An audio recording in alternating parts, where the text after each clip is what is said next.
Hey, doll. Oh, I'm in this. We are here with Jaren. Hey. And today we are apparently staying in one Apparently? Apparently staying. No, wait. Tonight we're staying in the Maldron Hotel, which is apparently one of the most haunted places in all of Ireland. Not just hotels, not just churches or cemeteries, like places. No, I'm not gonna lie. I don't feel it yet. You don't feel it yet? No, I'm not feeling it. I usually get a sense. I'm not feeling it. I'm waiting to get Gould, but Gould. And due to popular demand, listener requests, Jaren is here. oh man. Yeah, I heard a lot of people asking. How much did they pay you? Nothing. Oh. Just Patreon money. Yeah. Thank you, guys. I don't get any of this, just so you know. Like, you get the clout. Now, I am a ghost skeptic. that is what you would call yourself if you don't believe in ghosts. Yes. Yeah, a skeptic. Okay. Now, I love very creative of you. I love spooky stories and I love spooky movies, but I don't believe in spookies. Like, so, in spookies? Yeah. Is that what you call it here?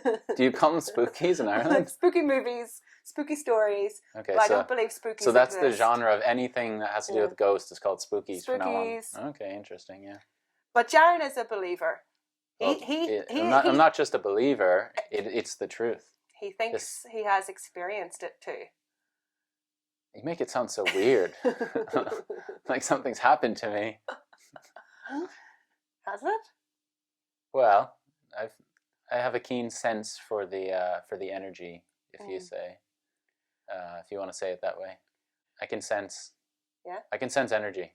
So we're going to learn the history, and the sightings or experiences of the Maldron Hotel, and then on the next episode, we're going to go ghost hunting.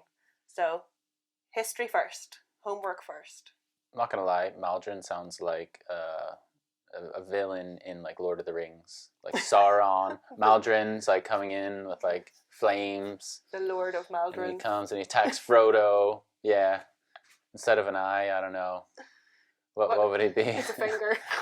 A finger just pointing no matter where you go. The finger of Maldron. The finger of Maldron's always watching. That's what I think of Maldron, because it doesn't sound very Irish. Right? Does it not? Maldron. Does it sound Irish to you? I never looked up the name, what it means. Yeah, it doesn't.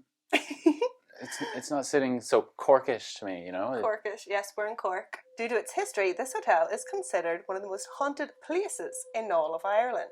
The site where we sit now is full of trauma and death. During the siege of Cork in 1690, here there once stood Church Shannon. However, during the siege, the church was destroyed, burned to the ground. Well, we know why they attacked churches, because they stored wealth in churches back then. Right? They would hide it. They would hide it under the church. The Vikings, that's the first place they went. They're like, bam, church. Religious people, gold. Search the peel away the flooring. What's under it? Gold. Bring it back. Pillage, plunder. Gold. So the church was destroyed and burned to the ground on this very site that we sit now. However, the cemetery still remains. Wait. Yes. The cemetery is behind this building. Oh, I thought it was okay. No, not underneath. Because you know, there could be a crypt underneath for all I know. In the US, it's very common for a house or something to be, so they say. In the movies, this is common. Yeah, to be built on an Indian, as we would say Indian, it's the incorrect term, Native American burial ground. The worst thing you could do, so to say, would be to build your house on an Indian burial ground, where it will always be haunted no matter what. Okay, so the cemetery still remains. This site remained barren for over 30 years, until 1719, when the building on the North Infirmary commenced. Infirmary as in, is that where they deliver babies? Oh, you're thinking of infantry? No, that's the military. No. The North Infirmary. Infirmary. I think Infirmary. Okay, so just say hospital. Hospital. Okay. The 24-bed hospital was largely funded by community donations, and the modest facility cared for the poorest members of society. The hospital would continue to rely on donations as Cork's population grew and the hospital struggled to cope. In 1832, the hospital was pushed to its limit by a serious cholera outbreak in Cork. Despite hard-working doctors' and nurses' best efforts, the hospital was unfit to cope with the demand, and many people succumbed to their illnesses. Patients died from seemingly preventable causes, as expertise were stretched too thin, and the rooms were beyond capacity. Of course, and during the Great Famine, many would enter the hospital, never to leave. Oh. Mm-hmm. Okay, so not only did I'm just thinking of the dinosaur. Sorry, it's like so where does oil come from? Oil comes from the soil, right? And it's not just like one group of dinosaurs that died. This is like the worst analogy I've ever used in my life. Like it's over years and years and years and years. Yeah. So I'm comparing oil and its stacking in soil to people and have been going through tough times over and over and over again on this very on top land, of this very land, right where we sit, essentially, which makes it ripe grounds for spirits. Ripe. I didn't say ripe. I said ripe. Ripe. Would people be more? This is the area that people would most likely come to in Cork, or like of the whole surrounding area. Was this the main hospital? I think so. Yeah. Well, it was one of the main ones anyway. Right, but probably the biggest. I think so. But over the next 60 years, donations, state funding, and construction finally allowed the hospital to provide adequate care. A full range of trained staff and medical facilities were available. Wait, they weren't trained? Eventually, they were trained. When did I miss this? You never said they weren't trained. For doctors and nurses were not always trained. Right. Medical science is relatively new. So they picked up like Billy Bob off the street, and they're like, "Hey, Billy, you're clean." hey, Billy, I saw you're half cut. You're half cut and you have dirt in your face, but hey, come work in the hospital. Well, sure, you know that like barbers used to be dentists. What? Yeah. So you could get a filling while the trimming? You give me a shave. With one. With one, and then pull out. Oh no, I thought he was going to be with one here and then one here. Oh, right, and the doctor's behind you just like. The hospital struggled for 267 years of active service. 267 years. The hospital treated the poor, the hungry, the sick, and the wounded soldiers. But after 267 years, despite protests from Cork, the government pulled its funding and the hospital closed its doors for good. And the hospital closed its doors on the 26th of November, 1987.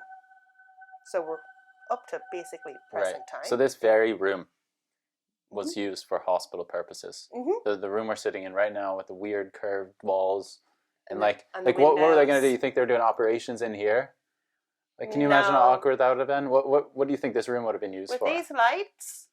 What, the lights probably like a dormitory. Did you say with these lights? With these windows. Yeah, because they... With these windows? Back in my day, they had these lights. I would say this would be staff, because... You think this is the staff canteen? No, like a staff dormitory, because you could look out down onto the patients. See, this is exactly the thing that I thought of. I thought this was a prison when I first came in. And Fort makes sense. Yeah. Because of... I just took one look at the shower and I knew it looked like a prison. Oh, the shower. Yeah, don't drop the soap. We will show you the shower. It's just like everything here is quite brutal. They did a good job to make it look not so hospital-y. Soft lights and... But you go down these corridors, we'll show you later, I guess. But everything about it feels weird.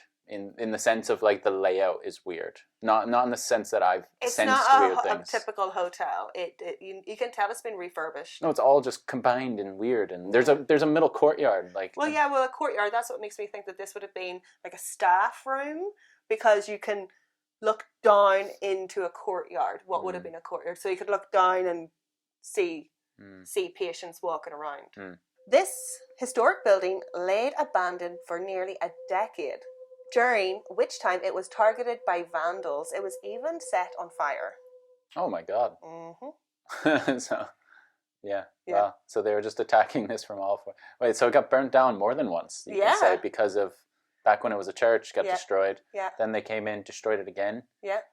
Oh, those poor souls that are That's what I trapped literally here. wrote here, with no respect for the thousands of lives that had been lost within the walls. Yeah, it's like a slap in the face, and then after you slap, you shift you cock your wrist and you slap back, right?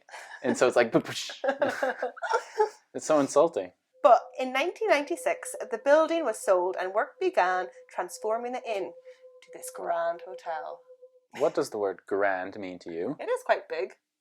Okay, so we're just talking about large. Because here, at least in Northern Ireland, grand means... We're in the south of Ireland. Grand means good or... Oh, like grand. Or nice, yeah. Grand. So when you say grand hotel, to me, when you say it, I think it means nice. But, so you mean large, yeah. Yeah, it is large. It's overwhelmingly large, and I feel like they put us as far away as possible from them. From that. The reception's like, we don't like these people. Go to the top floor on the other side. We don't want to hear anything or have anything to do with you. You walk down that creepy corridor, go over there. I'm sure this is the haunted room. Although extended and no longer reminiscent of its earlier self, so it does look different.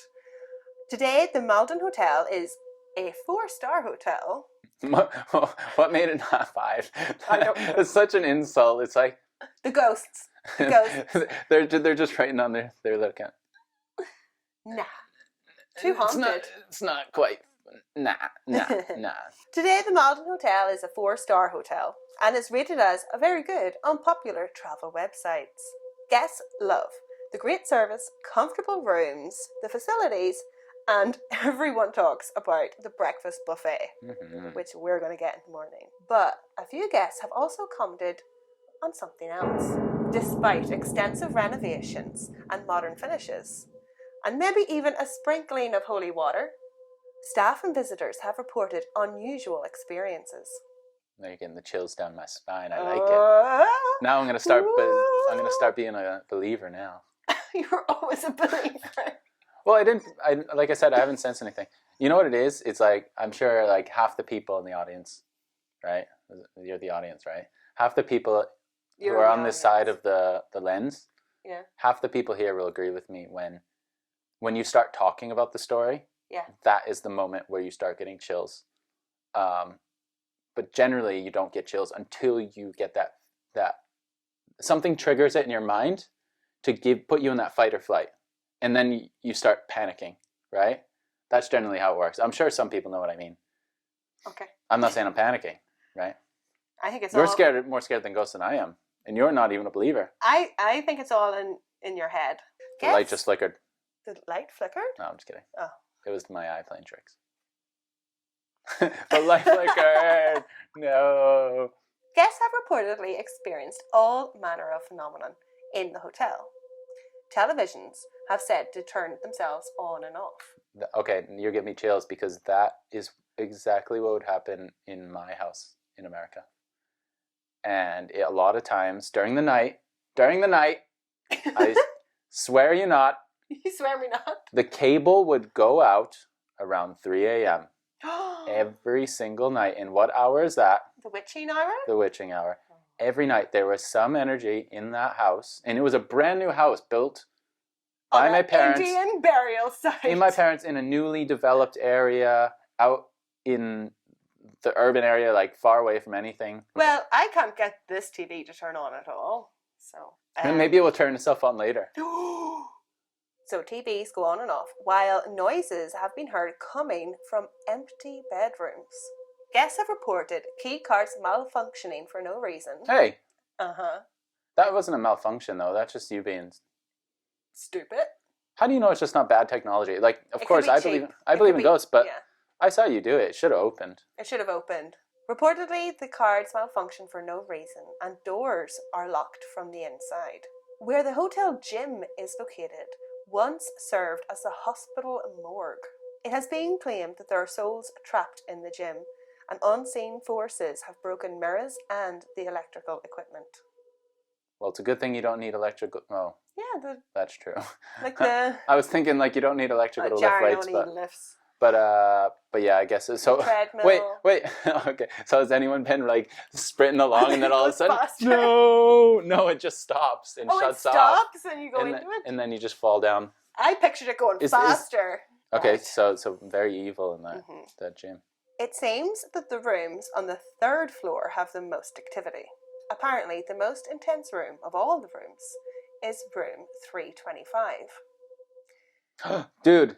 It is said... Dude, wait. That's my birthday. I'm actually not joking. That is my birthday. Is your birthday. In American.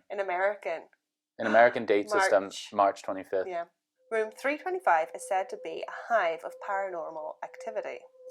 The paranormal activity was so strong, staff and guests complained so much that eventually the hotel had to totally seal up the room. And guess where we're going to visit?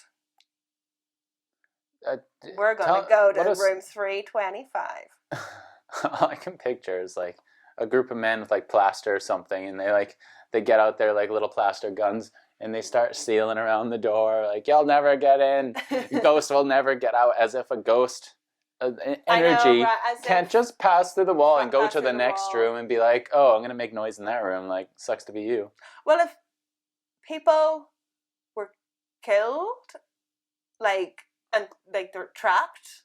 But who's to say that it's trapped in that spot? Maybe there was a curse in room 325 and they can't get out. Maybe there was a ritual. The most reported and frightening sighting in hallways and bedrooms is the distressed spirit of a woman, sighted begging for someone to please help her. It is believed that she was a patient here who died during childbirth. That's so sad. I know. That's so sad. Help her as in like she wants to get to her kid or something. Yeah, right? Mm. So I have found like recent sightings. So these were all within like the past like 10 years or so. And they were all like put on like travel websites. On TripAdvisor and stuff? We're not sponsored by TripAdvisor. No, I never said that. But I'm saying like are we talking as in like the top people are just writing in on like comments about their experience? Yes. Interesting. Because I'm gonna say I've never gone on TripAdvisor and read the comment and it said this place is haunted. You can search for certain words on TripAdvisor. And is this all? Sorry, I meant to comment about the women. Is this all rooms? She appears in any room, so she's hallways, rooms, like function rooms, she's lobbies, yeah. And she just, how does she ask for help? She begs, like I think she's people like see on her. The floor, yeah. Wow. Yeah, it's quite scary. Yeah. Scary. Yeah. That's sad. It's sad. It's not scary because haunting. It's not frightening. It's just like you feel really bad because like you wish you could do something to help. It's also sad to think that maybe her soul is trapped, going around and around doing that. It's like Groundhog's Day. For eternity, yeah. One guest stayed in room 409, which is not the 3rd floor, right below us. She stated that her bedroom overlooked the cemetery. Everything was fine on the first night. But on the second night, she was in a deep sleep while her partner stayed up watching YouTube. It was late, about midnight, when he started to hear some noises coming from the wardrobe. He didn't pay attention at first and focused on his video. Yeah. But then the noise was there again. This time, he sat up and paid attention, turning his head towards the noise. The wardrobe had no doors, which you can tell. He saw that the hangers, which were spread evenly apart, all started rotating in the same direction. That's so cool. He didn't film it? No. Can you imagine? These things are never caught on film. Wonder why. Surprised and scared, he went to the wardrobe and separated the hangers on either side. As you do. Like, nope. I think I would just wake you up and be like, get up. Or go like under the duvet. Yeah, because that's gonna hide from hangers, like flying like helicopters at your head. They were like moving. Okay. Like that. On the 3rd night, there was no paranormal activities, but every single night they stayed, the room wouldn't let them in. Their cards malfunctioned every night and had to get the cards reset every time they went into the room. Wow. So every single time they tried, then they had to get a new key. Every time. And the new key worked. Yeah. But then the ghost is always like one step ahead, 2 steps ahead. And it's like, yeah, I'm going to change the locks. Yeah. That's cool. Good on you, ghost. Or whatever you are. In December 2020, one guest stayed in room 317. They were certain they seen a figure in a wheelchair beside the bed.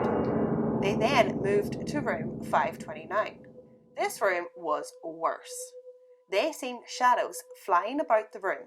They checked reflections and light bouncing from the mirrors. The curtains, the windows, nothing. Nothing could explain the shadows on the ceiling. When you say shadows, like moving shadows, Yeah. and nothing's happening. So these shadows were kind of just appearing. So I think Flies. so it's interesting because, like, I think psychologically, the moment they saw that guy in the wheelchair, they were done for. Yeah, because they're going to look for every single detail, and it's in their mind that they saw something, which I can't prove or deny. Mm-hmm. And then then it led to that. I can't imagine. That sounds horrifying.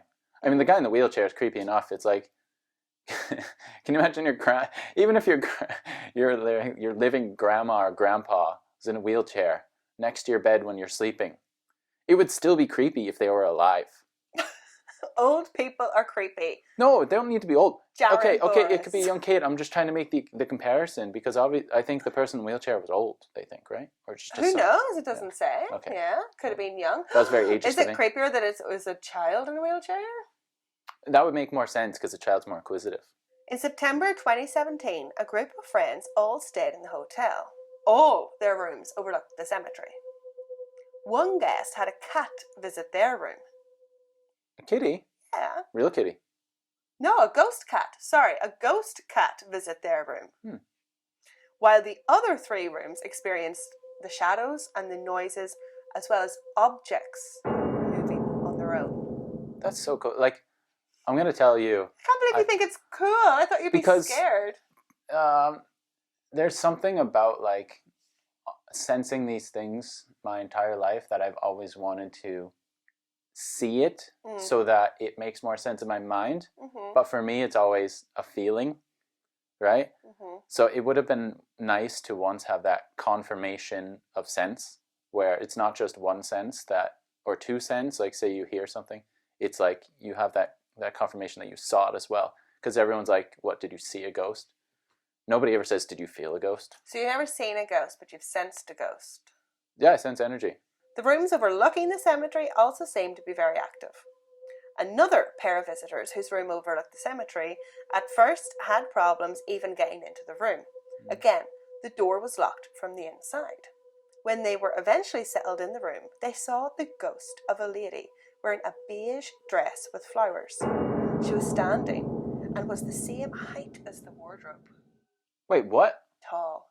Very tall. There's no way. Do you want me to go stand beside the wardrobe so you can see how tall it is? Yeah, it's ridiculous. It's pretty tall. Can you see me?